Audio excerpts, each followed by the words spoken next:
La traduction des univers-mondes implique-t-elle le droit à l'erreur? Recollons les morceaux ensemble. Univers, hiérarchie, relais. Arrêtez cet engin! Feu à volonté!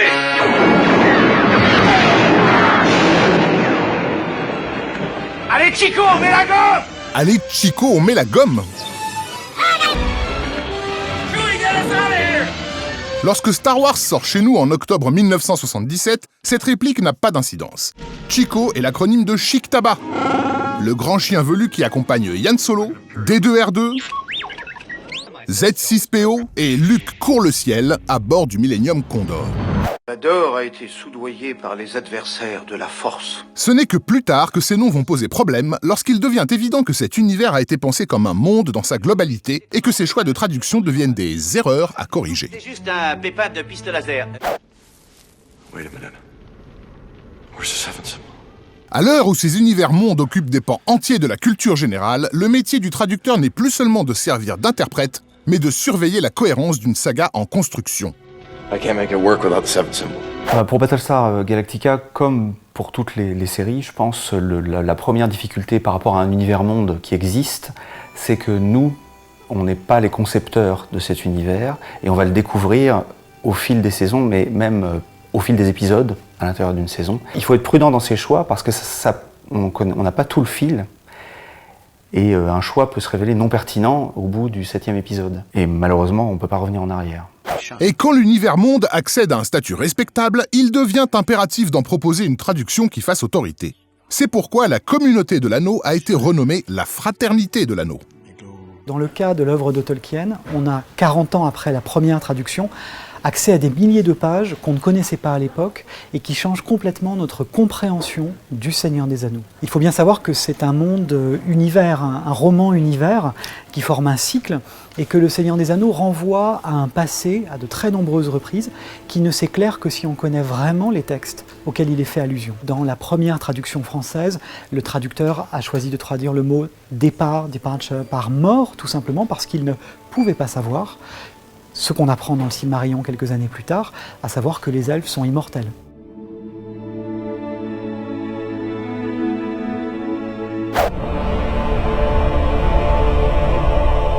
Et ce n'est même pas le vénérable professeur Tolkien qui a initié cette culture des univers-mondes. Avant lui, il y avait Robert Howard. Alors, ce qui est très intéressant dans les nouvelles de Conan, c'est que Howard, lorsqu'il crée le personnage en 32, d'abord, il dit je vais d'abord écrire une sorte d'article qui va résumer l'univers dans lequel il évolue. Quand on revoit ça aujourd'hui avec le recul, on se rend compte qu'il est le premier à faire ça. I understand completely that it's just a TV show.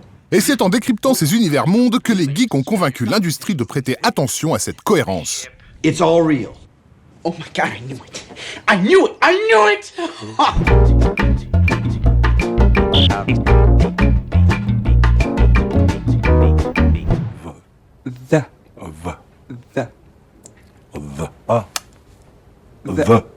Traduire une œuvre de fiction, c'est tenter d'être fidèle à l'esprit que lui a insufflé son auteur. Ma démarche, pour moi, quel que soit le livre que je vais traduire, que ce soit Conan ou un autre, Howard ou un autre auteur, c'est toujours de prendre mon auteur sérieusement. Même s'il y a une tendance naturelle, on va dire, chez le fanboy et en particulier chez l'amateur de littérature geek, entre guillemets, de vouloir favoriser l'univers plutôt que l'auteur, ma démarche à moi est inverse. Écraser ses ennemis, les voir mourir devant soi et entendre les lamentations de leurs femmes. By Grabthar's hammer, by the sons of Warvan, I shall avenge you. Mais dans la hiérarchie industrielle de la culture pop, l'univers a tendance à être placé plus haut que l'auteur, allant même parfois à son encontre. Next. Ménager le fanboy est au cœur de cette stratégie, sans parler bien sûr des délais. Donc d'une manière générale, lorsqu'on va choisir un traducteur pour traduire un produit vu comme éphémère, on va effectivement chercher l'efficacité et un rendement. On ne veut pas une bonne traduction, on veut une traduction jeudi prochain. Ni hao mai. Ensuite, il faut faire attention à l'accent, parce que le même mot peut avoir des tonnes de significations différentes. Et dans ces conditions, même la bonne volonté, même la compétence linguistique et littéraire du traducteur ne sont pas toujours suffisantes. Ni hao mai. Ouais. Ni hao mai. Dans la première nouvelle de Conan, le Phénix sur l'épée, Conan arrive dans une sorte de passage souterrain et là il voit des bas-reliefs avec en particulier Cthulhu, donc la créature de Lovecraft, et les Old Ones. Donc les Old Ones sont les grands anciens dans la tradition française. Ils ne connaissaient pas les Old Ones et donc ils sont devenus en français les vénérables aïeux de Conan. Donc on imagine Conan en train de prendre un petit 4 heures, une petite collation avec contre Cthulhu et ses grands-pères, ce qui n'est pas vraiment le sens initial que voulait donner Howard, évidemment.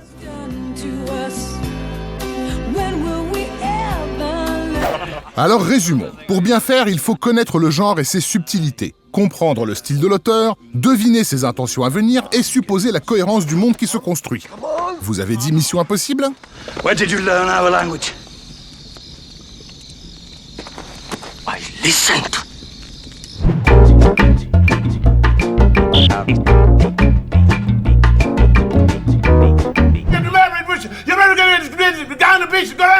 On aurait tendance à penser que le plus simple serait que les auteurs puissent communiquer leurs intentions. C'est pourtant rarement le cas.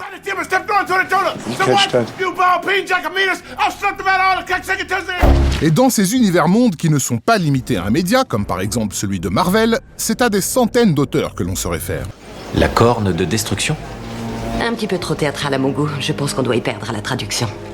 Alors pour aborder une série comme Agents of S.H.I.E.L.D., évidemment il faut s'imprégner de l'univers, mais j'ai envie de dire que c'est un peu comme un traducteur avec n'importe quel sujet. Moi je connaissais pas du tout ces univers à la base, tout comme quand on traduit un documentaire sur les baleines, on s'imprègne de tout ce qui se rapporte aux termes techniques. Souvent l'éléphant se branle contre le tronc d'un arbre que les indigènes appellent le Nyafango, l'arbre à branlette.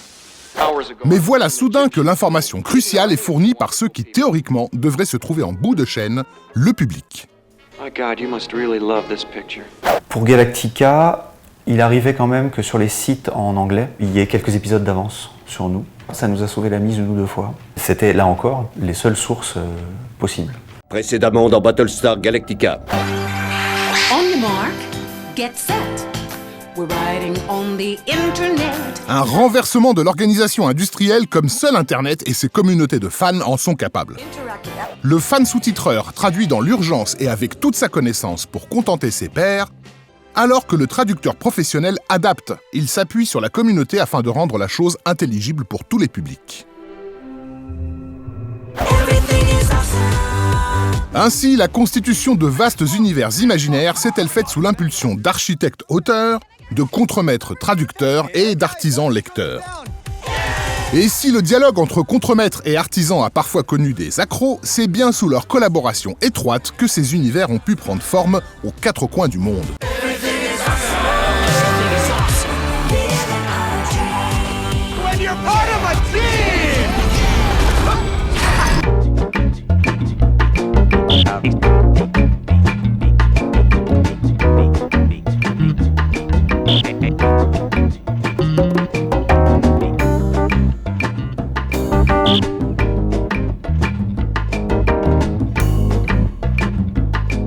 Voici l'histoire extraordinaire de la guerre des étoiles. J'ai porté dans le passé le nom de Obi-Wan Kenobi. J'étais à l'époque un chevalier Jedi, comme ton père.